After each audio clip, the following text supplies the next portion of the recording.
Okay, we have now the recording in the YouTube from Dharma friend of Israel with Geshe with Geshe Kelsang Wangmo about Nagarjuna text.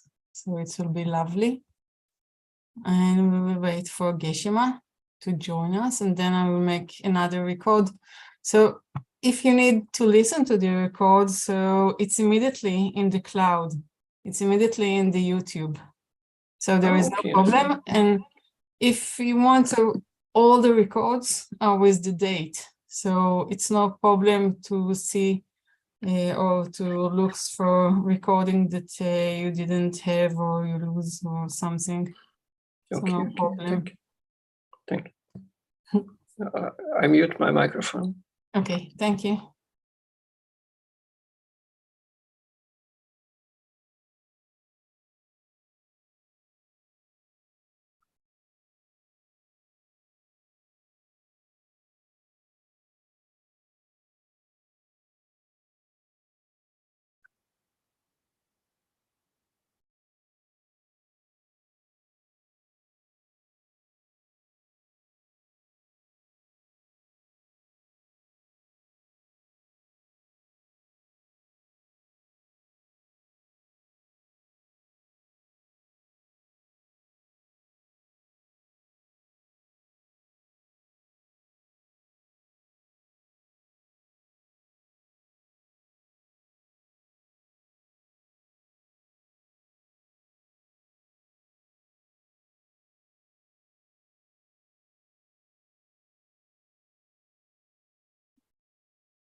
Hi, Geshe.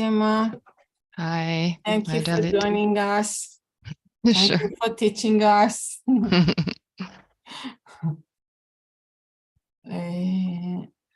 Okay, you are now a host, so you can share everything. I just start the recording to the cloud.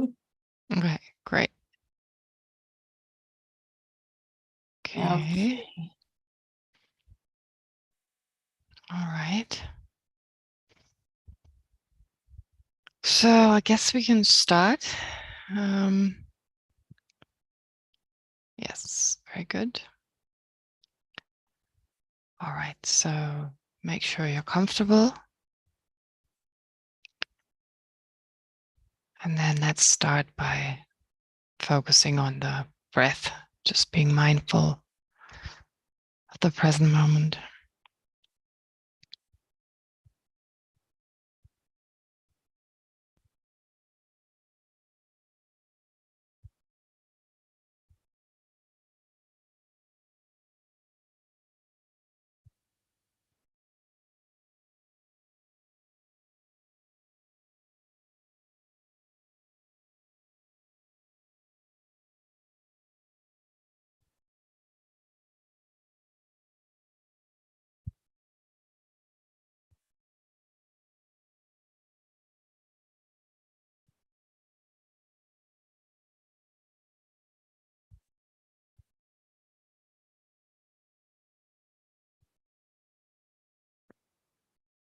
And then at the level of your forehead, the space in front of you, visualize a large open lotus on top of which is a sun disk. and a moon disk.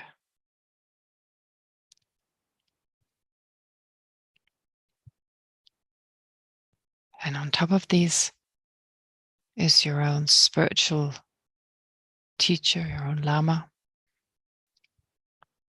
in the aspect of the Buddha.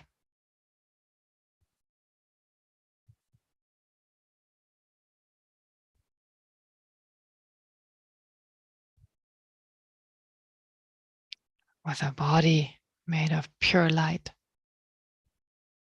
wearing the saffron-colored robes of a monk.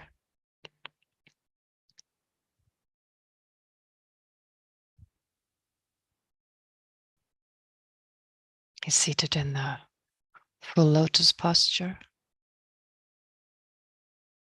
this right hand in the earth-touching gesture,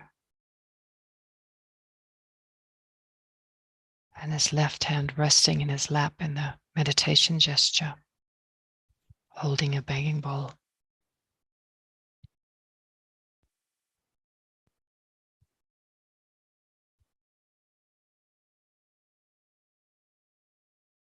And remember that the Buddha, who's inseparable from your Lama or your Lamas,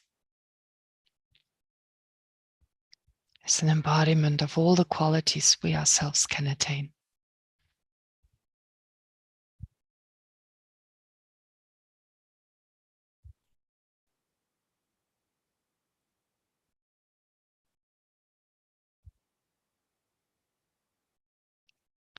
And then think that you're surrounded by all sentient beings.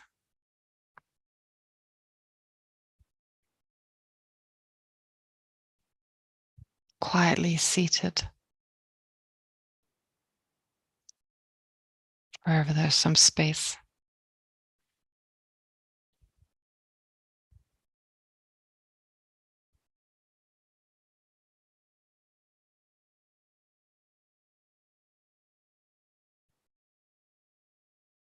And remember that despite all their shortcomings, their afflictions,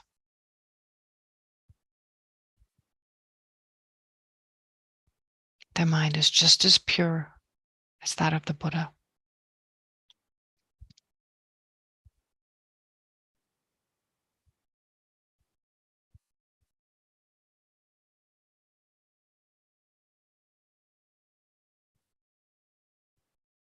And also remember their kindness in the past, that is, in past lives.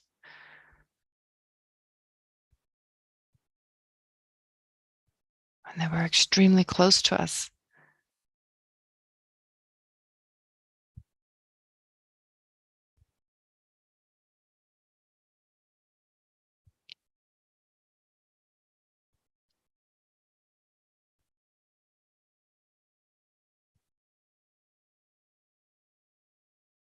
And even now, it's in dependence on the kindness of sentient beings that we have enough to eat, to drink, a roof over our head,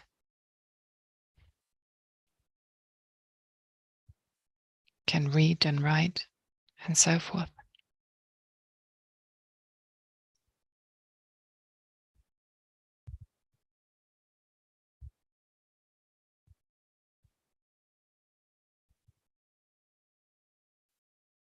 And so try to generate affectionate love that has a special feeling of closeness towards all sentient beings.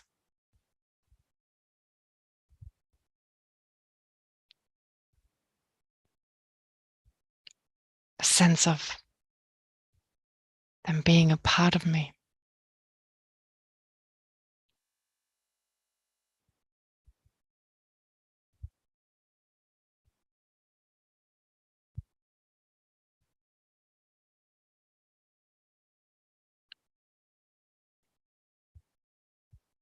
And our well-being dependent on each other.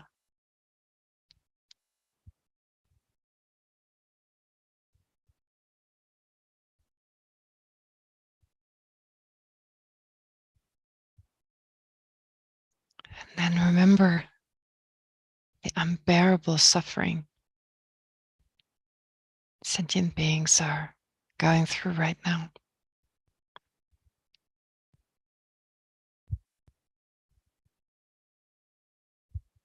Totally caught in the ocean of cyclic existence.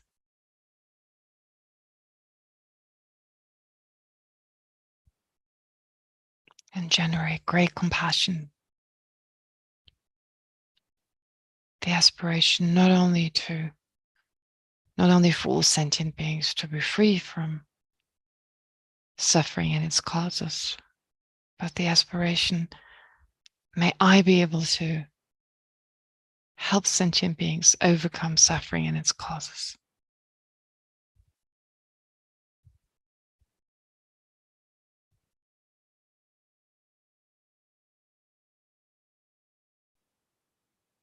Try to really feel that from the depth of your heart.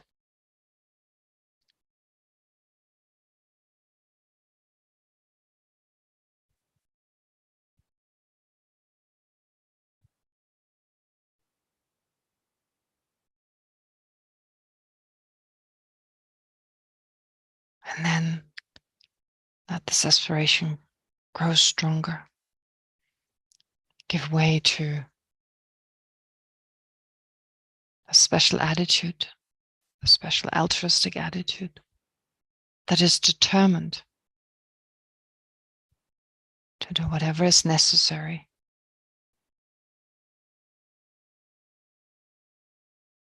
to help sentient beings overcome suffering and its causes.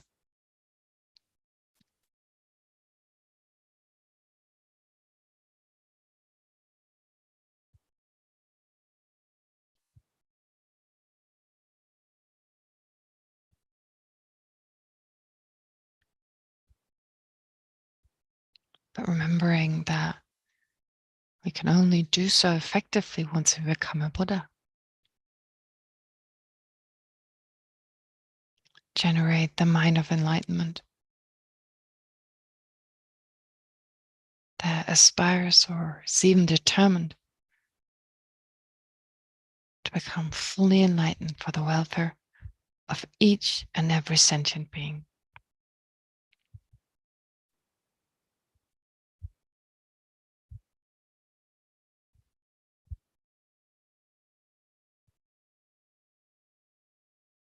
And think that it's also with that motivation, with that mind as the motivating force, that we continue to study the fundamental wisdom.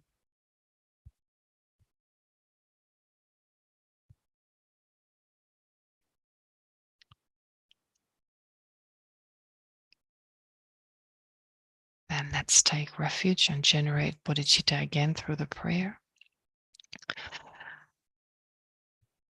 I go for refuge until I'm enlightened, to the Buddha, the Dharma, and the Supreme Assembly.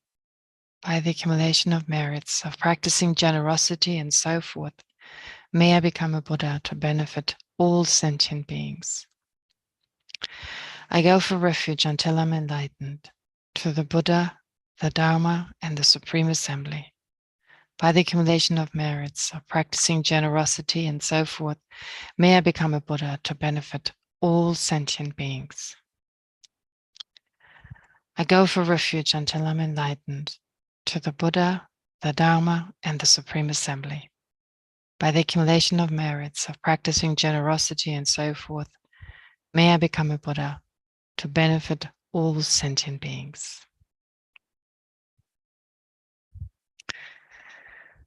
Okay, great.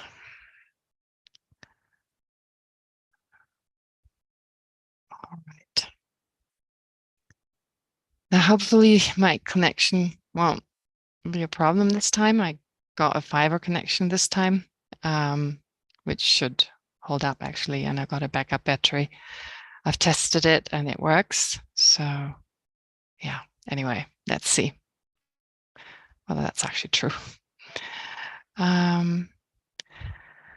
Well, I want to start with the questions, or actually, yeah, questions. There are a few questions from Jimmy that I didn't go through last time. No, let me start with the Lamrim. Sorry. Start with the Lamrim outline. Can you see it? No, we don't. Oh, okay. You, Wait. you have to do the share screen, the green one. Okay, I'll do it again. Just a sec.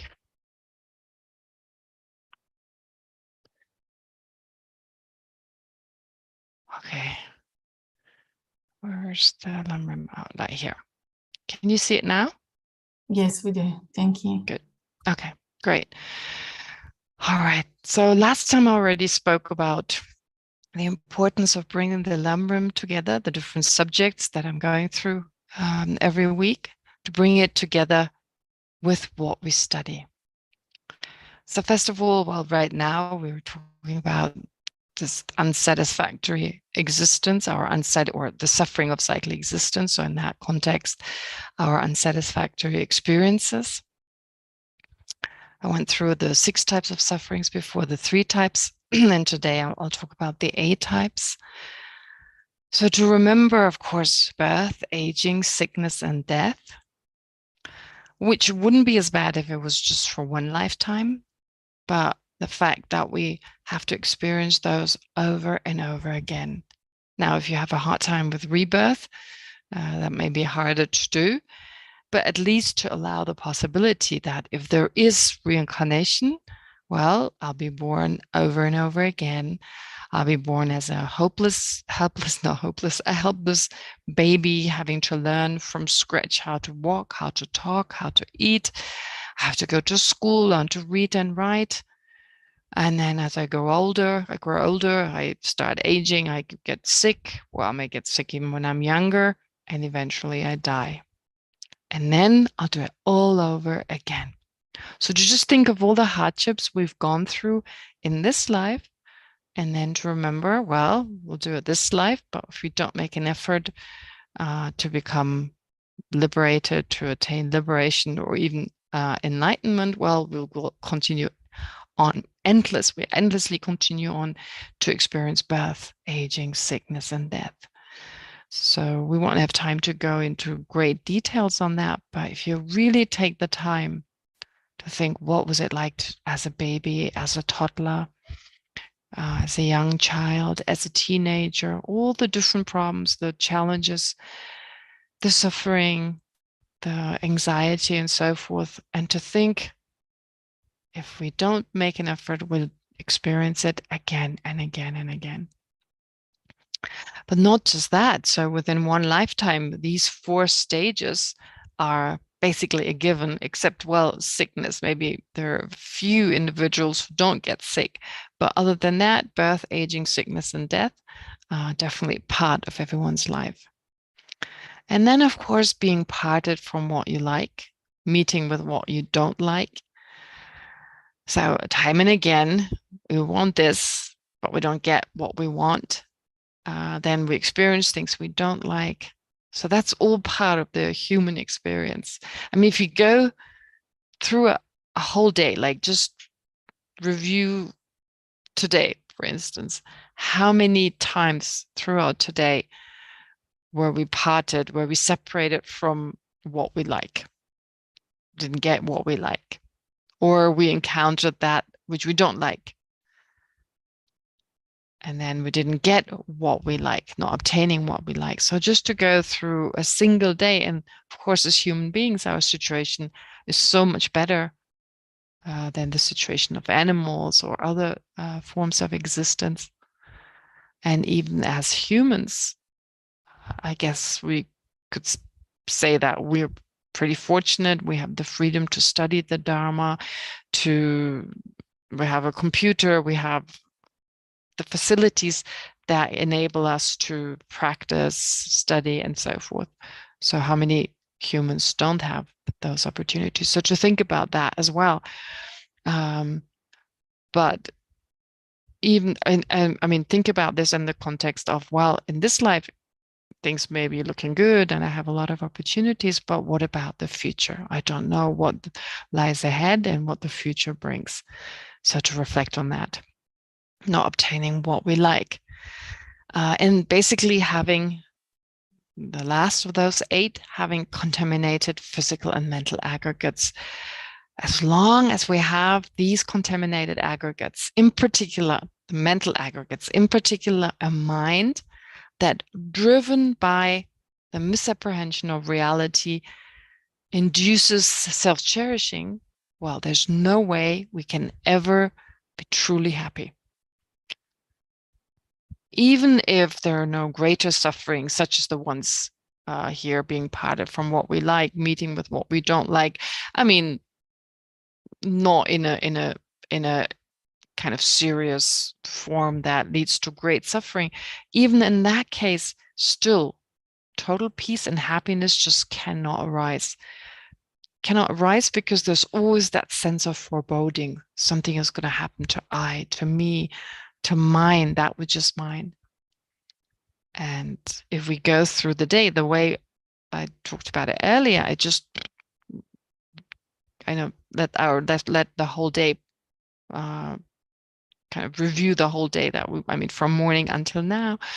Well, every time there was some discomfort, there was suffering and so forth, it always involved I, me, and mine.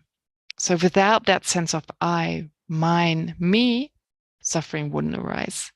And that takes us back, of course, towards the importance of studying this text to understand that the I doesn't exist the way it appears. But that, of course, is not enough to eliminate afflictions, because I need to understand that nothing exists the way it appears to us. Other phenomena as well, nothing, my body, the phenomena around us, activities, situations, that nothing whatsoever exists the way in which it appears.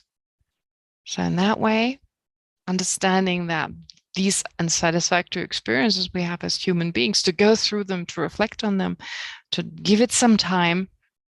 And again, it doesn't need to be on your meditation cushion, just whenever there's an opportunity to reflect on these types of sufferings, get a sense that's our present situation, but there is a way out, because there's a way to eliminate its causes.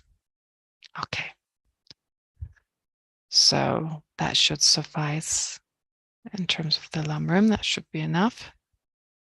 And then there's Jim's question. Where is it? Yeah, here it is. Okay, last time it wasn't big enough. I hope this time it's clear, it's big enough that you can read it. Well, his questions concern duality, dual and non-dual, but maybe just to say something about duality right from the beginning. Duality does not mean the same in the Buddhist context as it means in other systems. There is a negative aspect of duality, and there's a neutral aspect of duality. So duality is not necessarily something negative. The negative aspect of duality, well, it all concerns the mind. So it's the appearance of inherent existence. It's the appearance as if the object and the mind were like totally separate, intrinsically separate. And of course, intrinsic existence. Those are all dual appearances. Now, when realizing emptiness directly, that sense of subject and object being separate, it's not there. Instead, it seems to the mind as if, well, the mind and the object, they become one, they merge, they become like water being poured into water. There's no appearance of inherent existence. And therefore, from that perspective, we say the mind is non-dual. That is so these two, the sense of separation between subject and object, and the sense and inherent existence, the appearance of inherent existence, those are responsible for a mind being dual. So dual in the sense of like that second aspect, if you like, that negative aspect, being inherent existence and that separation of mind and object. However, there's also another way of saying a mind is dual in terms of the appearance of conventional truth. Now, the mind that realizes emptiness directly, to that mind, well, at least in the mind of a sentient being, a non-Buddha, the mind that realizes emptiness, directly to that mind, conventional truths don't appear. But to a Buddha's mind, they appear. A Buddha's mind realizes the ultimate nature of all phenomena, but also at the same time, conventional truth appeared to his mind. So from the perspective of conventional truth appearing to the mind of a Buddha, we say it's dual. So there's no mistaken appearance. There's no appearance of inherent existence. There's no appearance of subject and object being kind of separate. That doesn't appear to the mind of a Buddha. However, conventional truth do. So in that way, it's dual, and there's no problem with that. Therefore, duality, usually when it's explained to be something negative, we talk about duality in the sense of inherent existence, that mistaken appearance, and so forth. Anyway, so that just right from the beginning in terms of what's the difference between dual and non-dual. And then he says, we say that the sense powers or empowering condition, okay, I call them dominant condition or uncommon dominant condition. That's the literal translation from the Tibetan. I used to call it empowering condition, and it's much harder to say dominant condition because I'm so used to the term empowering condition, but it doesn't literally mean that, which is why a lot of translators nowadays use the term dominant condition. And I was skeptical about that, but then thinking about it again, it actually makes more sense. But anyway, sense powers or empowering conditions. So the empowering or the dominant, the uncommon empowerment and empowering condition refers to the sense powers. So they're parts of the body. Well, at least in the sense of the sense consciousnesses, the 5 sense consciousnesses, their sense powers or the uncommon empowering conditions, they're parts of the body. Yes. Can the word Wangmo, Wang actually means power. Wangpo, that which has power, you could translate it, or that which is powerful. So dominant, that's where it comes from. It doesn't really mean empowering. That's why, yeah, Wangpo here, dominant condition is a better translation. Powerful condition would be weird. But Wangpo, yes, it means power. Wang means power. And Po is just a syllable that makes it male. So can it also be translated as sense fields? If I remember well, Thupten Jinpa translated the word that way in the last text we studied from Chandrakirti.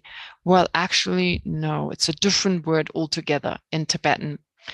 Another translation for sense fields is Geshe in Tibetan, not Wangpo, but Geshe. Another word that is used is sense sources. Sense sources. So it means that which enables us to perceive things are the sense sources, and they don't just include the sense powers, but they also include the sense objects. So, for instance, in the Heart Sutra, it talks about the 12 sense sources. It mentions the 12 sense sources, or their emptiness for that matter. Therefore, it's the 5 sense powers, or the 6 sense powers, or the 6 uncommon dominant conditions, as well as the 6 observed objects of each of the 6 consciousnesses. And those are the 6 sense sources. Okay. And then I'll answer one more question. Empowering condition and observed condition. What is the relation of these two? Empowering or dominant condition, so the sense powers, and the observed condition, the sense object. What is their relation? Do they always arise together and never alone? Okay, first of all, they sometimes arise, with one arising, but not the other, in the sense that, well, every consciousness always has an empowering condition. Oh, I shouldn't call it that. An uncommon. Every consciousness has a sense power. Every consciousness has a sense power. Every consciousness has an uncommon dominant condition. But not every consciousness has an observed condition. In that, there must be always something. For the sense consciousnesses, of course, the sense faculties. They always precede any type of sense perception. And since the sense power of a mental consciousness is the previous moment of mental consciousness, well, that's also always a given. That is the mind that basically enables the perception of the respective objects. So sorry, not the mind. Those are so in terms of the sense power, whether it's physical in the case of the sense consciousnesses, so these physical sense powers, they give rise, or they enable the sense consciousnesses to perceive shape, color, sounds, and so forth. Or in the case of the mental consciousness, the previous moment, it enables the present mental consciousness to perceive whichever object it takes to mind. But not every mind has an observed condition. So an observed condition is an object that arises a moment before, like just a moment earlier. So in the case of sense consciousnesses, they always have an observed condition. There's always an object there that arises that existed a moment earlier. And that is the object that then is taken to that mind. So for instance, if you perceive a tree, if your eye consciousness perceives a tree, that tree existed a moment earlier. So we actually never perceive the present in terms of the external world. Whatever we perceive with our sense consciousnesses existed a moment earlier. It existed a moment earlier, and then with regard to the eye consciousness, for instance, it appears to the sense faculty, the eye sense power. So the eye, the optical nerve, whatever is responsible for seeing an object, they interact with the object. So the tree and the sense faculty, they interact. And a moment later, an eye consciousness perceiving the tree arises. But you don't always have an observed condition, because you can think of the future. You can think of objects that lay far, that they happened, I don't know, years ago in the past. So those are not observed conditions, because they're not immediately preceding that perception. Okay, so having said that, do they always arise together? No. If yes, then can we say that they're non-dual in the sense that they're of one nature but can only be conceptually isolated? Well, even if they were to arise together, just because two things arise together doesn't mean that they are non-dual. I mean, duality means something quite different, as I said earlier on. So the term is just not used in the same way as we may use it in a non-Buddhist context. But the point is that even if we leave aside non-dual, just because two things arise together doesn't mean that they're of one nature. If two things are of one nature, then they arise together. But if they arise together, they don't have to be of one nature. To give you an example, the taste of chocolate and the smell of chocolate, they're not of one nature. The taste of chocolate is of one nature with chocolate. The smell of chocolate is of one nature with chocolate. But the taste and the taste and the smell, or the taste and the tangibility, like when you touch it, it's got a certain structure, that tangibility, they're not of one nature, but they always arise together. Therefore, first of all, if two things arise together, they don't have to be of one nature. It's only the other way around. If they're one nature, they have to arise together. So the rest of it can be conceptually isolated. Well, even if two things are of one nature, okay, so they're conceptually different, can be isolated, yes, but that doesn't mean they're non-dual. They're still true phenomena. If yes, then anyway, non-dual means something different in the first place. So if yes, then would the perceiving of them as mere conceptual isolate constitute what we call non-dual perception? No. So just because they're of one nature and we perceive both of them, I mean, even if they were equivalent, even if two things have exactly the same meaning, there's just different terms by which we refer to them. And once we perceive those two phenomena, or the mind that perceives those two phenomena is not a non-dual perception. Because as I said, non-dual means something quite different. Anyways, we'll continue to study. Hopefully it'll become clearer. Now, having said all that, okay, now I want to go back to what we study right now, because, well, last week I was a little distracted and I felt it was really difficult to bring the new topic across. But I feel it's also important to bring it back to why we study what we study, in the sense that, as you remember, at the very beginning of this text, the very beginning, the text itself started with the homage, paying homage to 8 factors of dependent arising. And these were all from the point of view of impermanent phenomena. So 2 factors were arising and ceasing. Now, these 2, arising and ceasing, why are we talking about them? First of all, why impermanent phenomena? There was a permanent phenomena. Why does dependent arising not include these permanent phenomena? Well, we're definitely not attached to permanent phenomena. Of course, permanent phenomena exist, but our afflictions are not directed at something that is permanent. We don't get angry with permanent phenomena. We have no aversion towards permanent phenomena. There's no attachment, no jealousy. All our afflictions are directed at impermanent phenomena, which is why it makes total sense that we focus on these impermanent phenomena. That's one part. And these impermanent phenomena, well, to understand them better, we need to understand their impermanence. Their impermanence, which means they arise and they cease.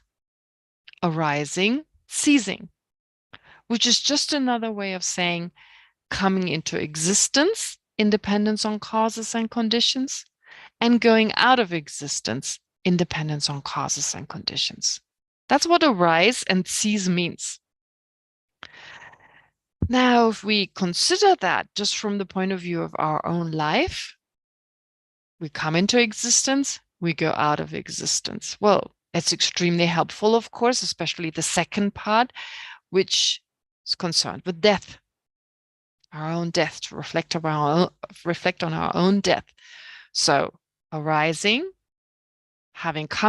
arising first, that is coming into existence, and having come into existence now. So in our previous life, we were arising. Now we have arisen as the human being we are right now. But we're also ceasing. That is, we're nearing the end of our existence in this life. So to cease actually means to near the end of your existence. Okay, so we're doing that. And once we have ceased, we're no longer there. Well, not in the form we're in right now. We exist in a different form. Therefore, these 2, arising and ceasing, on a coarser level, in terms of one life, I mean, that's coarse impermanence. Coarse impermanence, which means it's easily understood, if you like. I mean, it takes some time. We may not think about it much, but if we do, and we don't just need to think of just one lifetime, but we can take shorter moments. I mean, one day. It starts in the morning, it ends in the evening, and that's it. So it has arisen, I don't know, the first second after 12 o'clock last midnight, and it ends at midnight tonight. Okay, so in that sense, that's coarse impermanence. It comes into existence, it goes out of existence.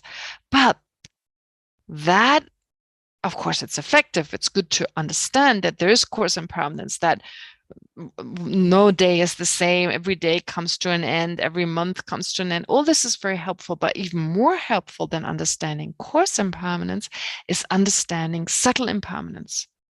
Subtle impermanence, which means that this arising and ceasing happens not only in terms of longer moments in time, one lifetime, 1 month, 1 day, 1 hour. No, it happens every nanosecond. every nanosecond. So to become aware of impermanence, but when we say impermanence, all we think of is changes all the time. But that's not enough to really understand subtle impermanence. To understand subtle impermanence, it's important to understand cause and effect on this subtle level. Each moment being the cause of the next moment, the cause of the next moment, the next moment, and so forth.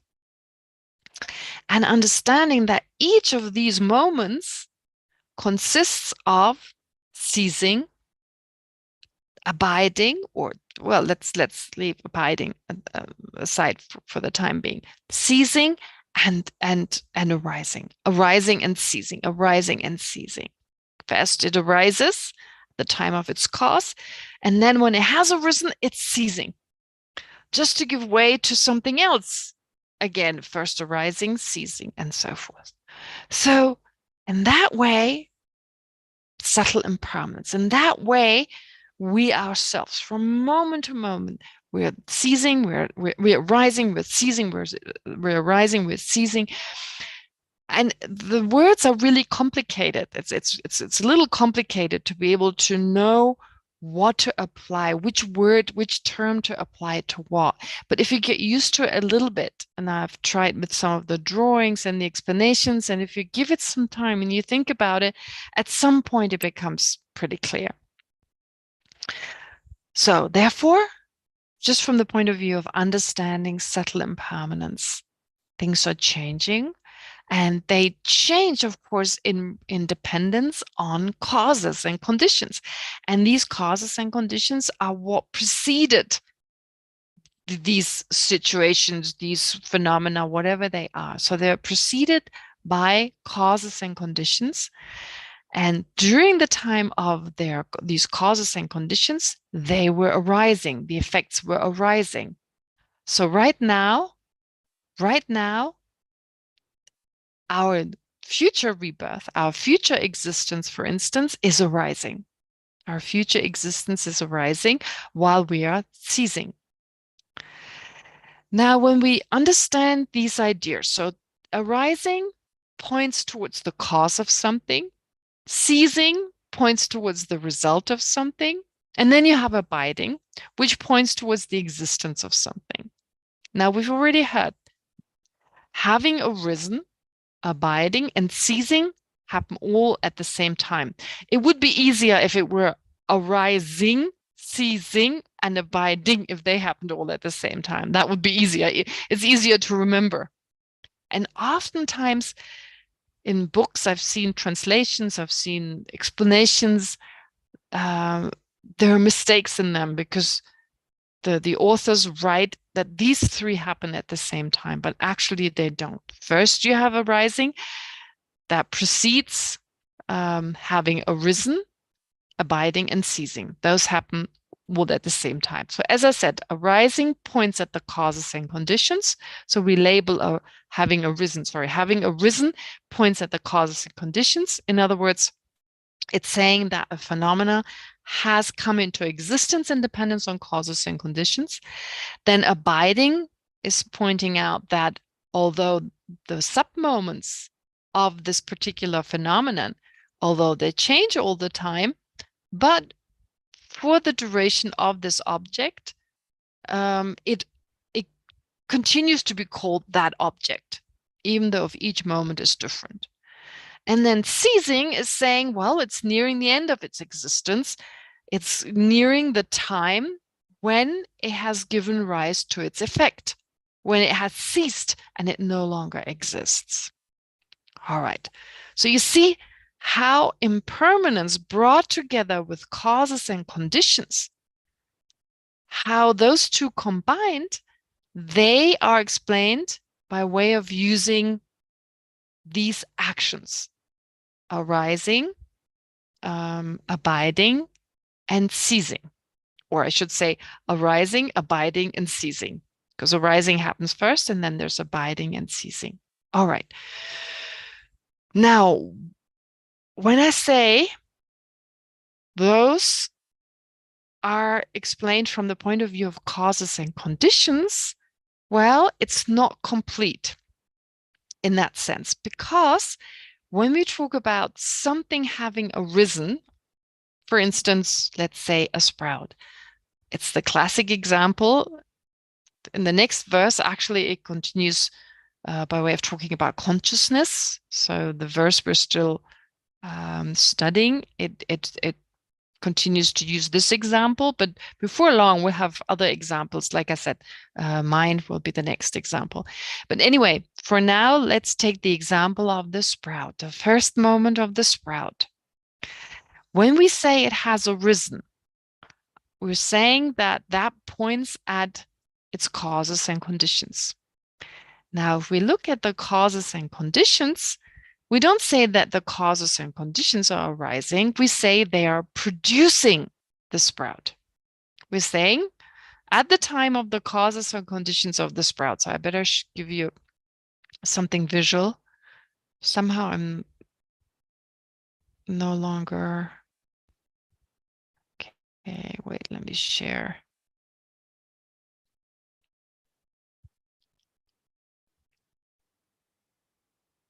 Where is the text? Oh, here we go. Oh, this is something I added. I'll explain it in a moment. But anyway, so to have the, to look at this. Okay. It's easier if you look at it. So at that time, here, I'm pointing at this first moment of the sprout. We're saying that this has arisen independence on its causes and conditions. Now here you only have the seed, but of course there are other factors that serve as the conditions of this sprout. Now, these causes and conditions, we're saying they are producing this phenomenon. They are producing this sprout. Now, some people sometimes, well, I remember in class someone commented once, it's so weird to use words of agency, to use words such as, I don't know, producing for something inanimate, like a seed, for instance, which is true. It is a little odd. We don't usually talk like that. We certainly don't say a vase produces such and such. We talk about a person producing something, but we still say, for instance, that water boils. Actually, water is being boiled by the stove, by the heat, for instance, but still we say water is boiling. Or, I don't know, a bicycle is rolling down the street, or like a tire is rolling down the street. Actually, it's being rolled down by gravity, for instance. It's due to gravity that a tire, for instance, rolls down a hill, but we still talk about it rolls down a hill. So it's really not that unusual to use active verbs even for inanimate phenomena, as if like the water does its own boiling. So likewise, in the Buddhist context, we can say, well, the seed produces a sprout. Now, when does that happen? When does the seed produce something? This is an active verb. And in the case of an active verb, even if phenomena exist conventionally, even if they're merely labeled, I don't think there's a time when you use the present tense and an active verb, such as producing, for instance, when that which does the producing, the agent, doesn't exist at that time. I can't think of an example. So this seed produces something while it exists. Okay, so that makes sense. It wouldn't make sense that the seed produces the sprout at the moment of the sprout. No, because at that time there is no longer a cause. The cause is gone. It no longer exists. Therefore, when does the seed produce the sprout? Well, while it exists. Now, having said that, that seed has an object which it produces. And in relation to this seed, which is the agent, there being an object, the object must be doing something as well. If the seed is producing it, the sprout must be arising. So sometimes when I ask in class, when I don't talk about this, I ask, for instance, well, when does the arising take place? When does a sprout arises? And usually people think it arises at the moment when it's there. That's when it arises. But that's a mistake. It doesn't, it has arisen at that time. It has arisen because without having arisen, it doesn't exist. And we're not so familiar with these words arising and ceasing and so forth because they're philosophical terms. But when we talk in everyday life, when you prepare a meal, the meal is not ready yet. When you are preparing the meal is not ready yet. When it's ready, you have prepared it, right? We use the past tense. When you're baking a cake, there's no cake yet, right? Like when you're preparing the dough, you mix you put the mixture together, eggs and flour and so forth. At that time, we're saying, I'm baking a cake. When the cake is ready, you say you've baked the cake. You're no longer baking it, it's done. So in the same way, the activity of baking something, of doing something like an object here in the sense of producing it. So baking it or preparing food is just another way of saying you're producing it. Therefore, at that time, so if you bake your cake at that time here, at that time you're baking the cake, you use the present tense. The cake is arising, it is being baked. And at that time, it has been baked. So the cake is ready here at the time of the result.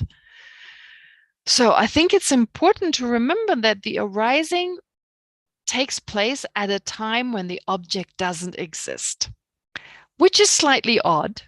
It's slightly odd. Something happens to something that doesn't exist at that time. It's slightly odd, but it's only odd if phenomena exist inherently. It's odd to us, maybe, when we look at it closer. But, I mean, in everyday life, we don't question it. I'm baking a cake, but there's no cake. I'm preparing food. I'm preparing, I don't know, food, but there's no food yet. I mean, there is something you can eat, but it's the result that eventually will have is prepared. The plate full of certain, I don't know, food items, those are not there yet. And still we talk about preparing it, doing something with it, although it's not there. Now, where we got to last time was this argument now.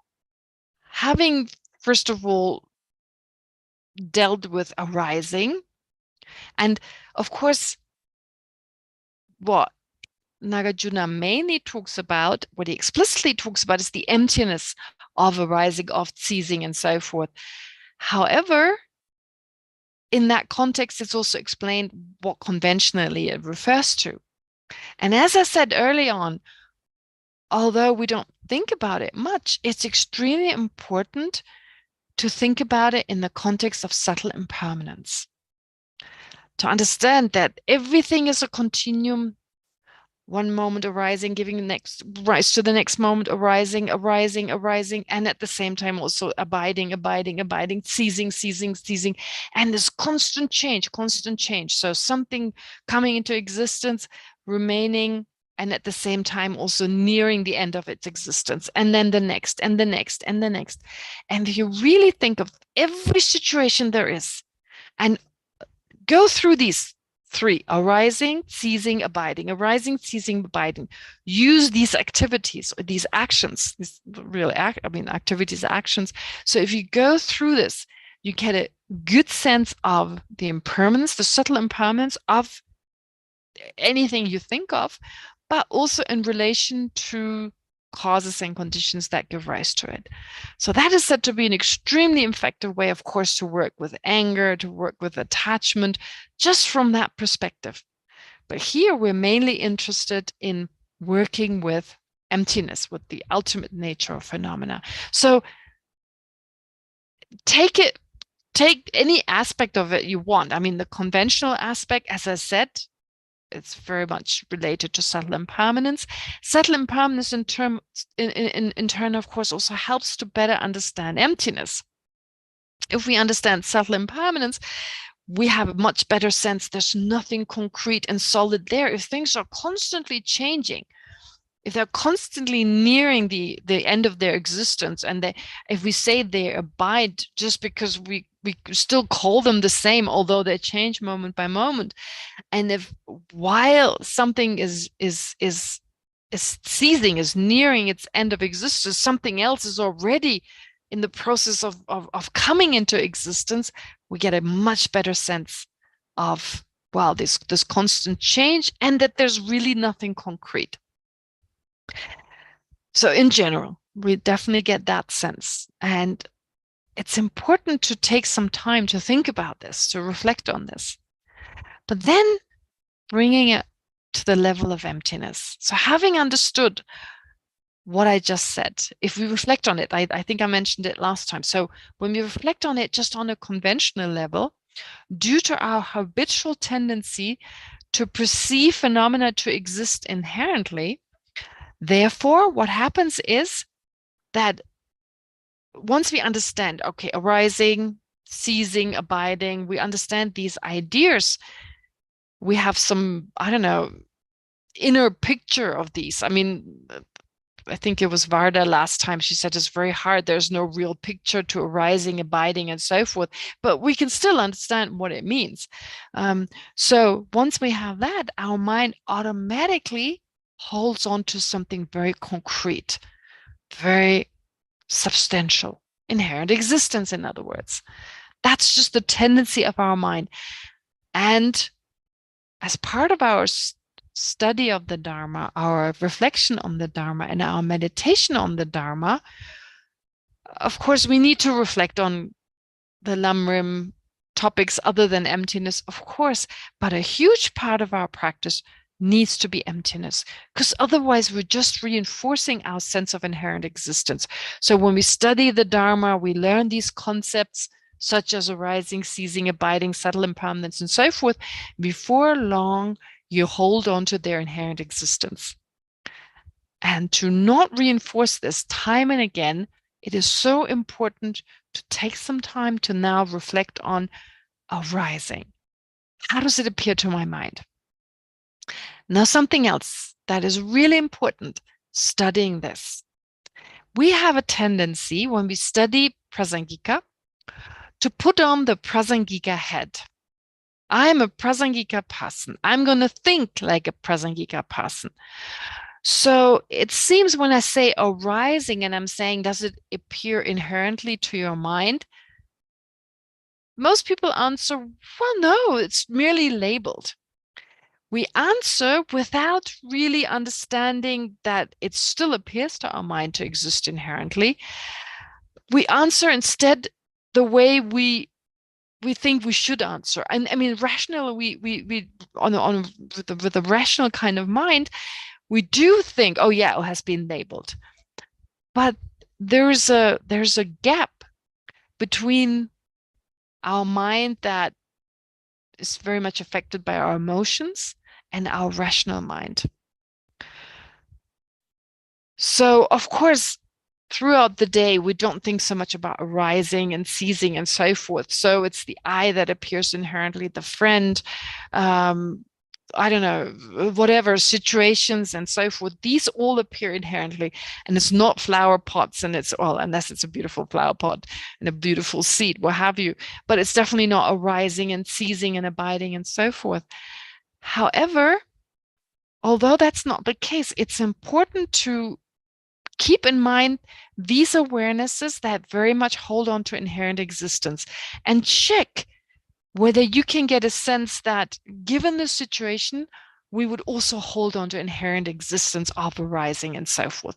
Maybe not in that moment, maybe in the moment of studying the Prasangika system, we don't have such a mind, but we should allow for it to arise, because unless we're paying special attention to this topic right now, just in everyday life, most of the time, therefore, I mean, how often do we really study this? Most of the day we don't.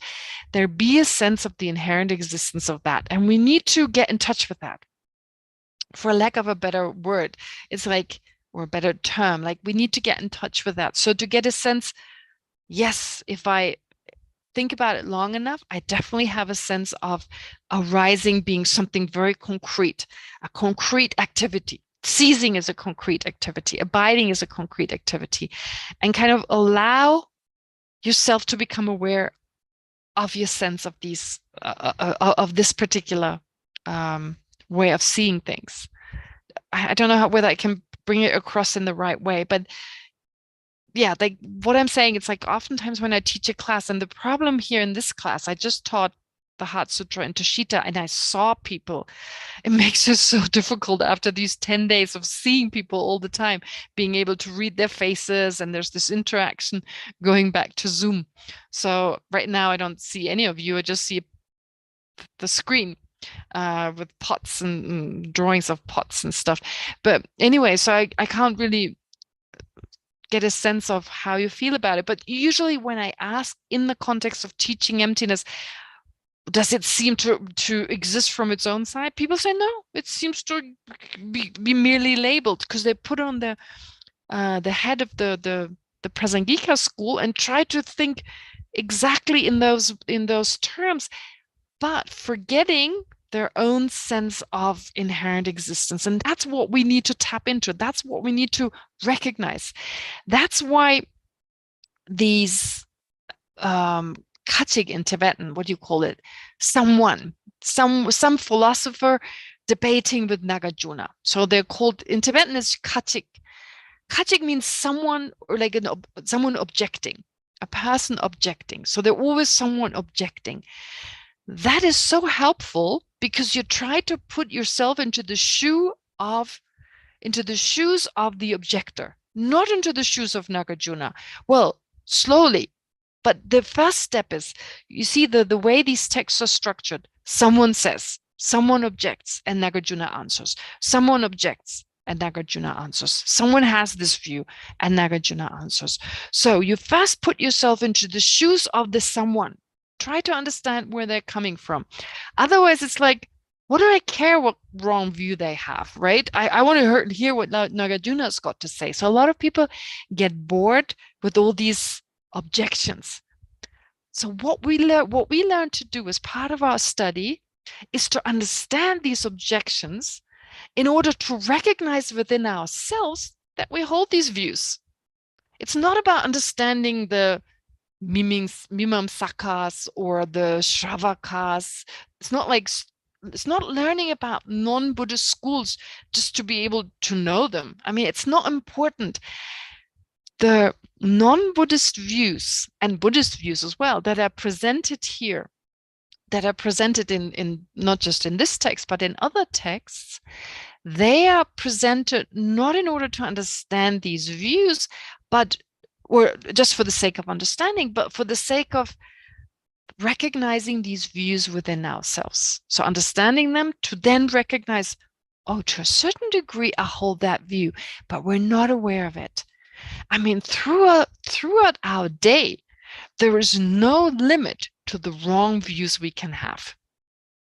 It's not just simply inherent existence. There's more to it.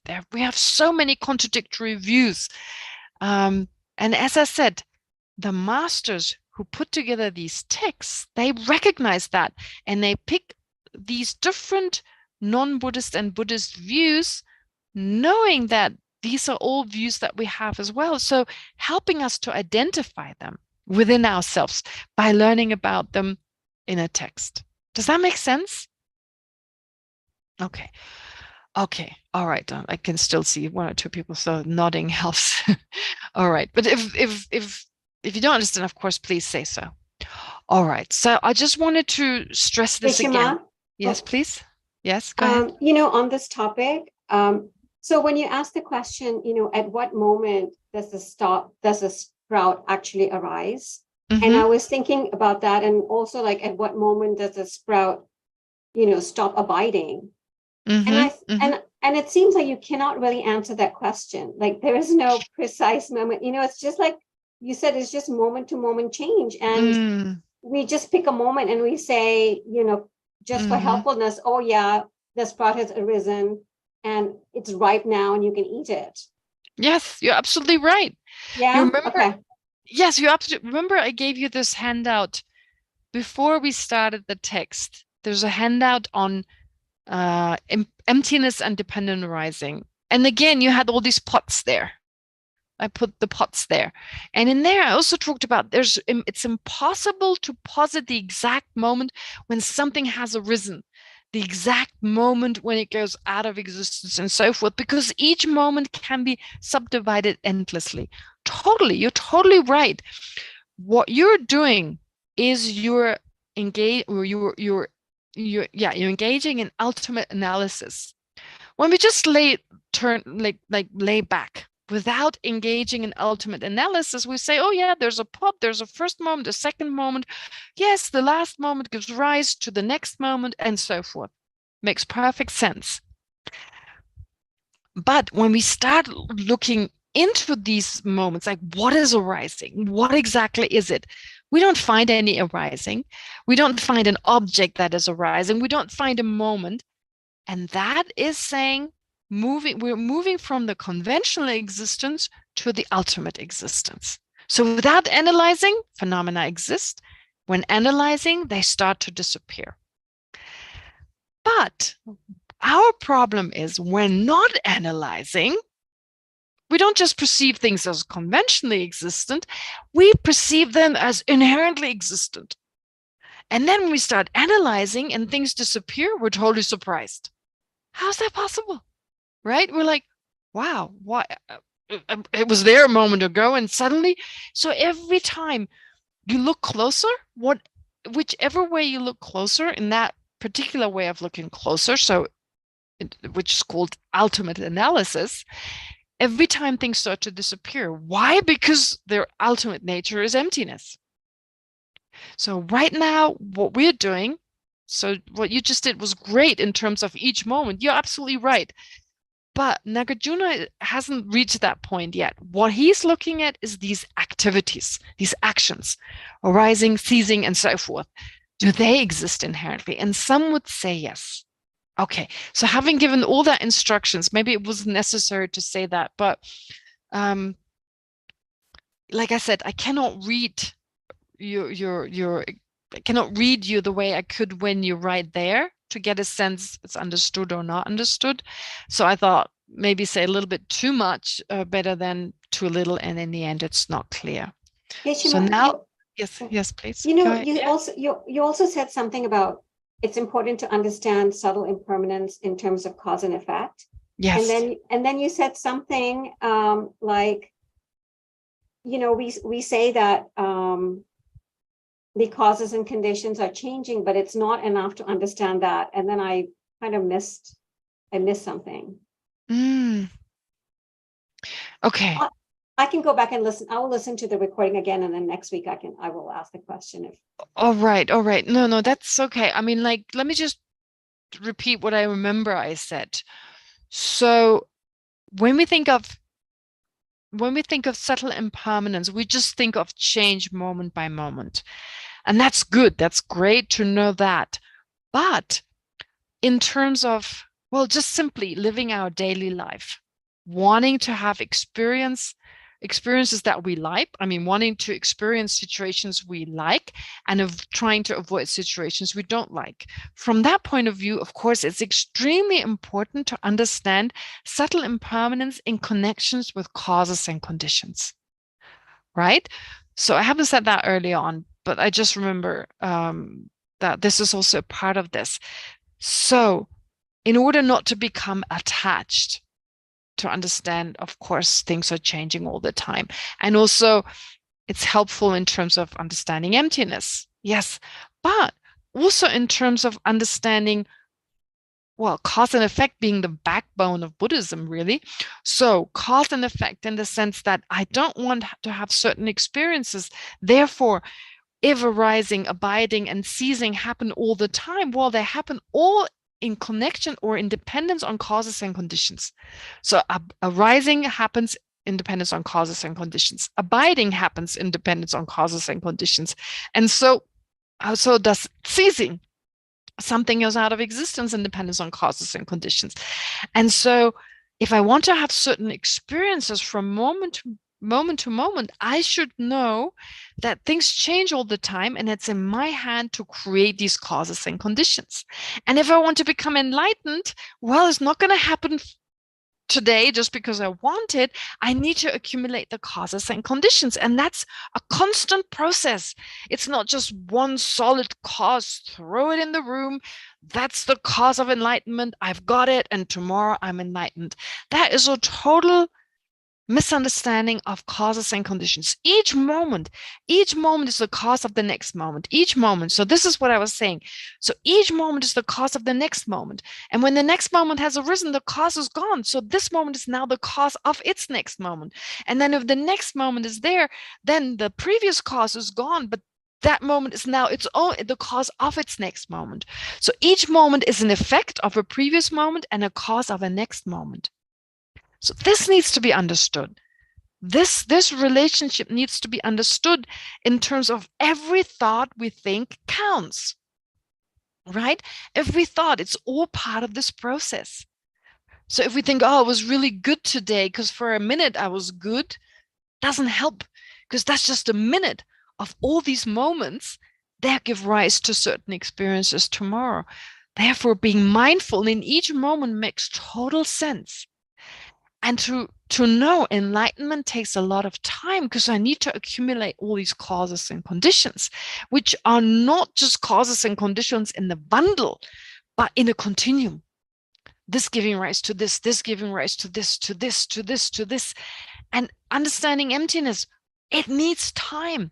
Time in the sense of a continuum of causes giving rise to this, to this, to this, to this.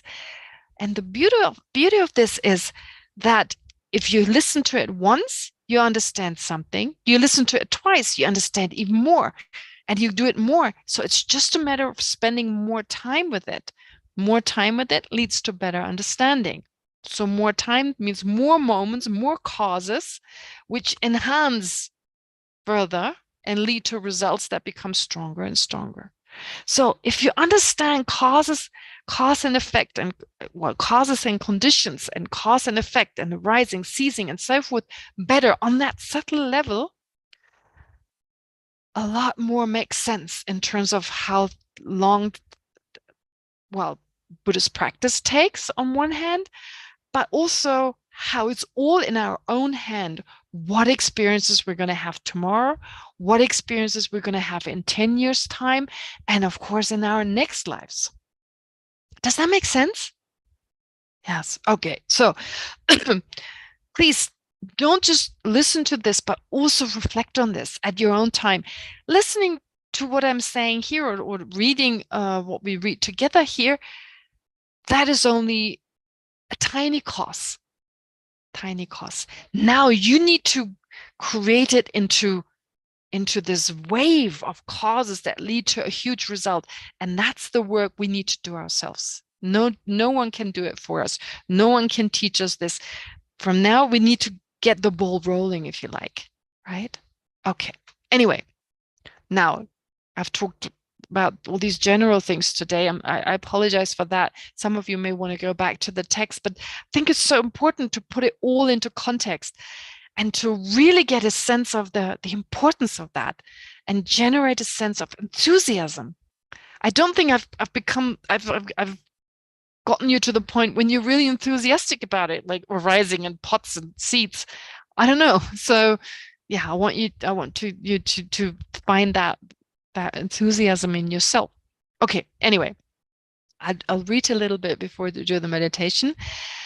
So as I said last time, and I changed this a little bit, this part where I'm going to read through today, I changed it a little bit. So there are some changes. I also added a drawing, but this comes later. This is important for the next verse.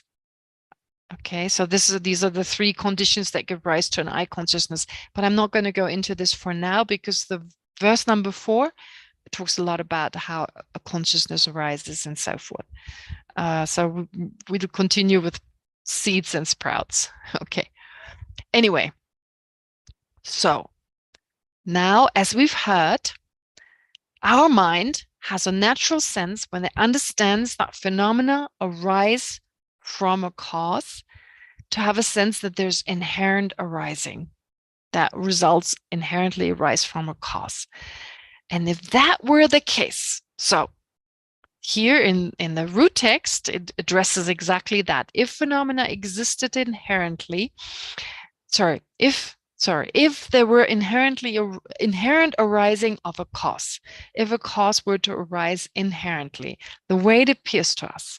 So if there were inherent baking of cake, inherent preparation of food, the inherent growth of an apple tree in my backyard and so forth, well, the way it appears to us, then the following problem would arise.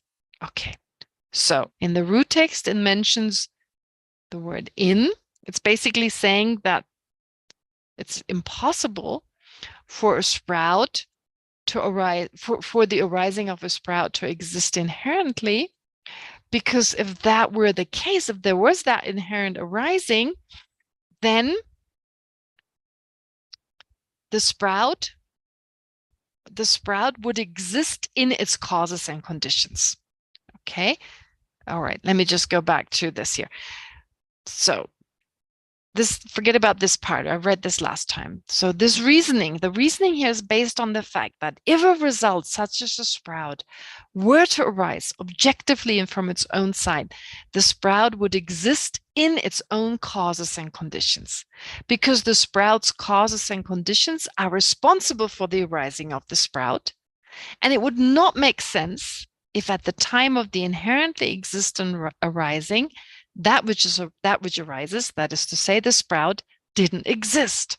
So when does the arising take place? During the causes and conditions, of the sprout.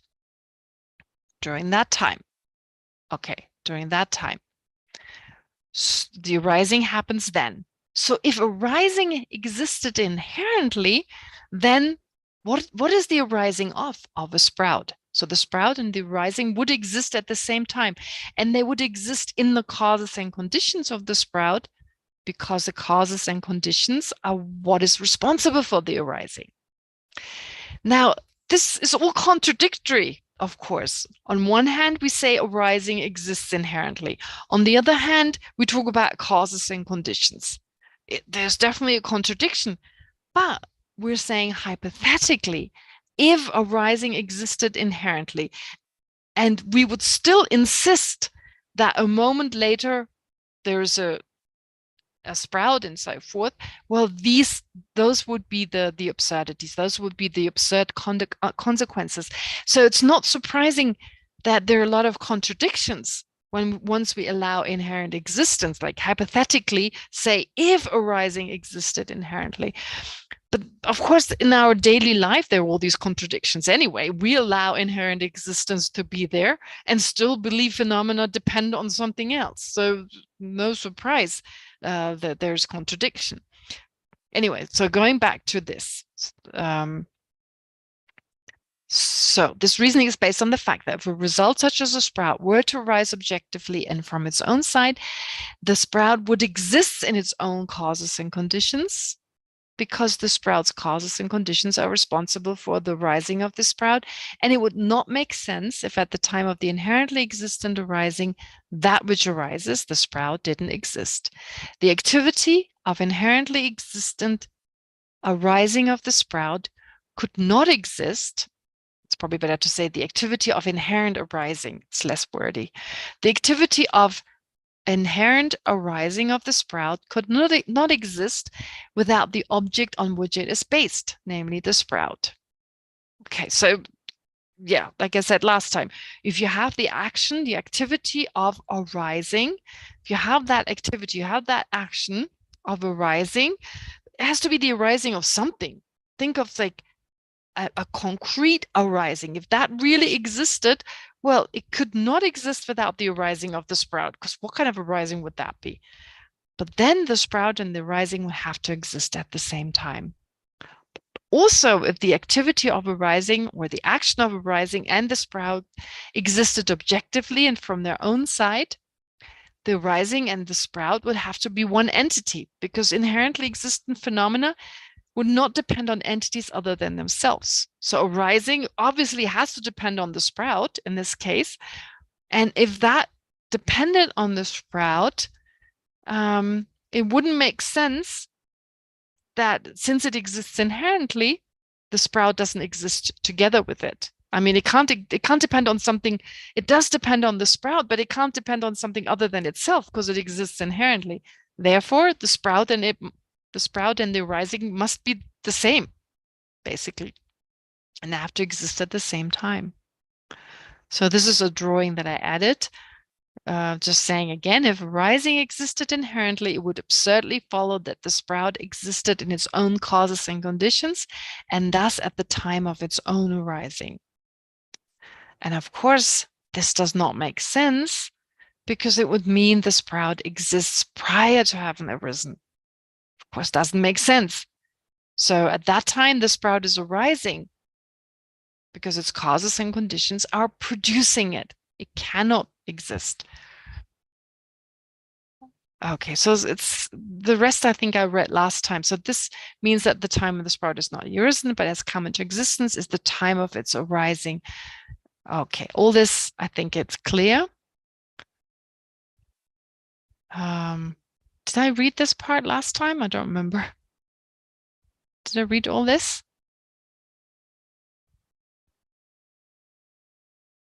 Okay, I don't remember. Anyway, I think it's clear what I read so far.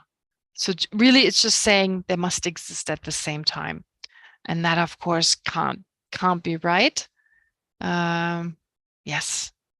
Okay. But of course, this is only true from the point of view of inherent existence. And again, that's important. So this is the challenge for you. Like what I'm saying is you need to spend some time with it. Why? Why does that follow? Why does it follow if arising existed inherently? Why can it not exist at a different time than the sprout? It becomes even more obvious with the next paragraph that I'm going to go through next time. The next paragraph is saying that if things existed, if things were to arise inherently, or inherently existent arising refers to not just the fact that arising exists objectively and so forth, but also that a cause and its result have to be inherently different. So in other words, all these aspects of a cause and its effect, taking the aspect of the arising, of the production, I mean, we can also talk about producing, does that exist inherently? You can do the same. If at the time of the seed producing the sprout, if at that time, if that production, if that producing existed inherently, the sprout would have to exist because it produces, the seed produces the sprout. You couldn't have production without the sprout. If it existed inherently at that time, the sprout would have to exist. Maybe it's easier to take into consider or to reflect on production. Arising, we're more familiar, we think more of producing something versus arising, which is the activity of the seed. It's that what the seed is going through. It is arising. So it's actually it's an active verb in that sense. It's not being arisen, but it is arising. It's an active verb. So just as the water is boiling in dependence on that which brings the heat, the stove, for instance. So likewise here we say that the sprout is arising, but we can also say the seed is producing it. And if production exists inherently, then being dependent on that which is being produced, therefore they have to exist at the same time because it can't depend on something that happens tomorrow. Otherwise it wouldn't exist inherently. However, this problem does not arise this absurdity does not arise, of course, if phenomena are merely labeled. Because if we don't look closely, well, if we look closely, we come to see, oh, there's nothing that arises at that moment. So why is there arising? But no, we're just labeling it. We're just labeling it without analyzing further, because then everything disappears. Instead, we're labeling on the basis of what happens today and what happens tomorrow. We label right now, today, the sprout. So the seed is producing the sprout and the sprout is arising. And that's it. No problem. Merely labeled. But if it were to exist inherently, it would be very concrete, substantial, and everything would have to be here and right now. Does that make sense? And a lot of people, when they study about emptiness, there's this urge. You see, it's like emptiness is just denying something. It's just negating, not denying, but it's negating something. And we don't like negating much. We don't like to think in negatives. We want affirmative. We want positive. If I ask you to just check for the self and just the non-findability of the self, that doesn't seem you've gained anything. There's much more of a sense, I want to achieve something, some affirmative object. I want to understand dependent arising. So when we study about emptiness, yeah, a little bit emptiness, but then dependent arising. We want dependent arising right away, right? So, and then what do we learn? Phenomena are merely labeled. Okay. So the next thought that usually arises when we hear phenomena are merely labeled. Okay, so everything is just named. It's just exists nominally. It has been labeled on the basis of designation and so forth. Yeah, all that. Okay. But the thought that usually arises, and that's a question that comes up a lot. Well, if right now in the room next door, there's no one in there, there's no one to label the room bathroom, for instance. If no one labels it, does that mean in that moment there's no bathroom? Well, if the labeling existed inherently, yes. Does that make sense? If production of a sprout or the arising of a sprout were to exist inherently, the arising and that which arises, that is the sprout, would have to exist at the same time.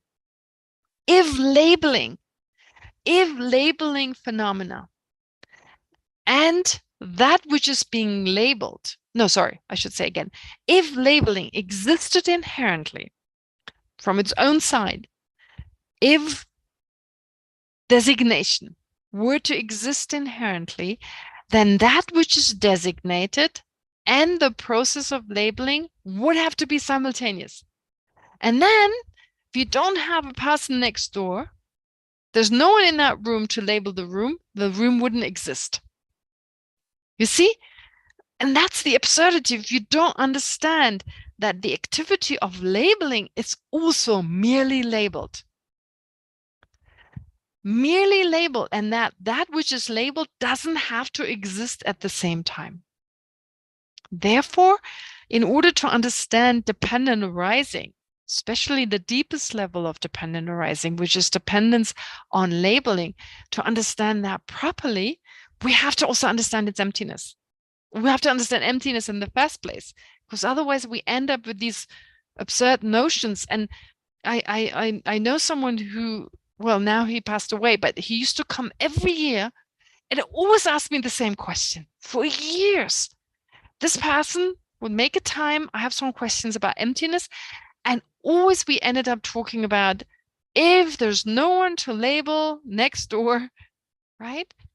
Because this person, he wasn't able to go past the idea that if something is done, you bake a cake, baking a cake is merely labeled.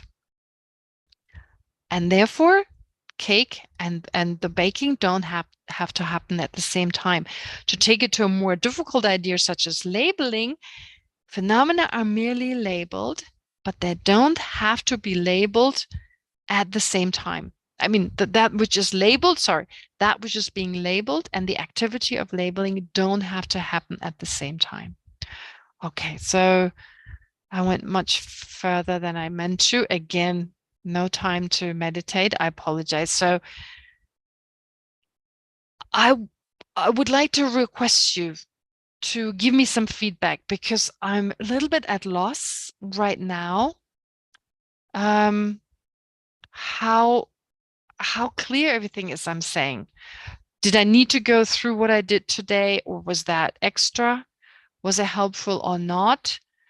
Okay, yeah, It was very helpful for me, because you gave us tools how to practice it in everyday life. Okay. Usually, until today, I only thought that I can practice whenever I go in the streets or having a coffee about impermanence, look at things. And today, I got some tools to apply the reasoning, why it can be existing inherently. I must admit, I'm like that students that come every year for years and asking the same questions. I think that until I understand how Geshe or Sangika works and how things can function without anything from its own side. So I still have the same questions like that person every year for many, many years to come. But it's okay. At least I can, of course, practice, analyze it, and at least weaken the thought that things exist the way they appear. For now, it's good. So thank you very much for these tools today. Sure. I'll try and remember that. It's good to know. And of course, any other input is helpful. I'll try and remember that, because I got to a point now going through this text that I'm worried I'm losing everyone, because it's getting so abstract. But on the other hand, this text is so amazing, because I don't think there's any other text that looks at emptiness from so many different angles. And oftentimes when we study emptiness, we get caught up just certain objects, the self and the aggregates, and that's it. And so we never really take the time to look at emptiness in the way Nagarjuna does, but it requires a lot of attention. And the thing is, the reason I want to go through this text, and I feel so not qualified to do this, but never mind. I'm thinking it's such a shame that everyone refers to fundamental wisdom when they talk about emptiness, and it's not studied enough. I mean, we study this commentary and that commentary, but it's not part of our study. And still everyone refers to it all the time. So there were times when I thought, I can't do this. I reached points when I was like, oh no, this verse I'm never going to understand. But the beauty of this is when you do it, and this last chapter, I swear I read the commentaries, each commentary definitely 15 times. The days again and again and again and again. And every time I understood a little more. And then it was like the clouds were opening. I was like, oh, that's it. So it's the verse I'm working on right now.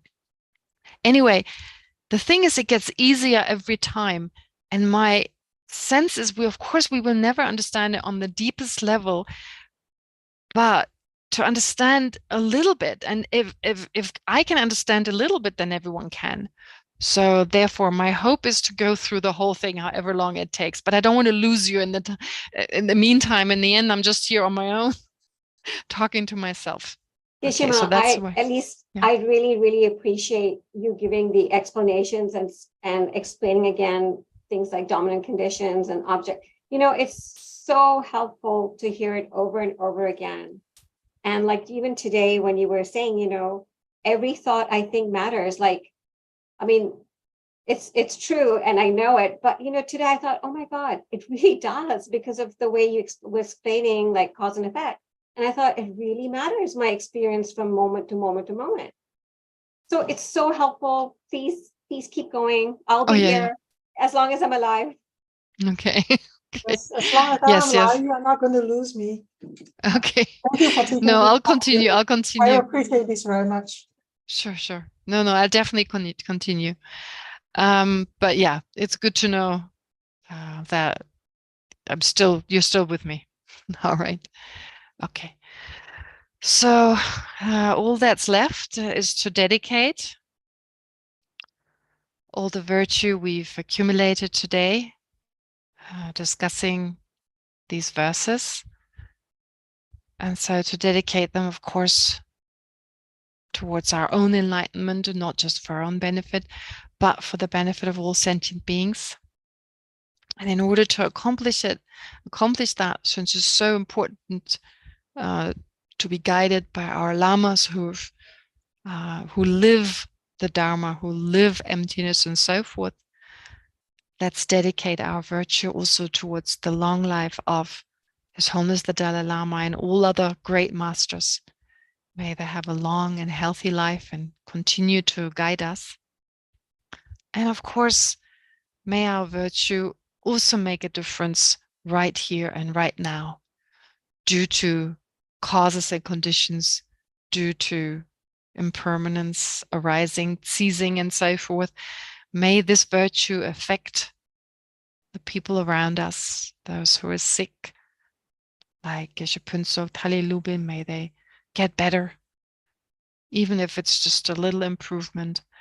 And of course, may our virtue also affect the minds of the politicians, so that they will act responsibly, not in an autocratic, but in a democratic way, and in that way avoid conflicts, wars, and so forth. So let's pray for that. Reciting the dedication prayers.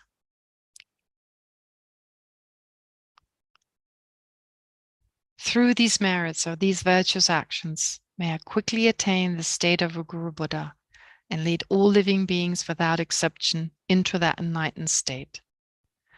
In the land encircled by snow mountains, you are the source of all happiness and good. All-powerful Chinrizik, Tenzin Gyatso, please remain until samsara ends. May the precious Bodhi mind not yet born arise and grow. May that born have no decline, but increase forevermore.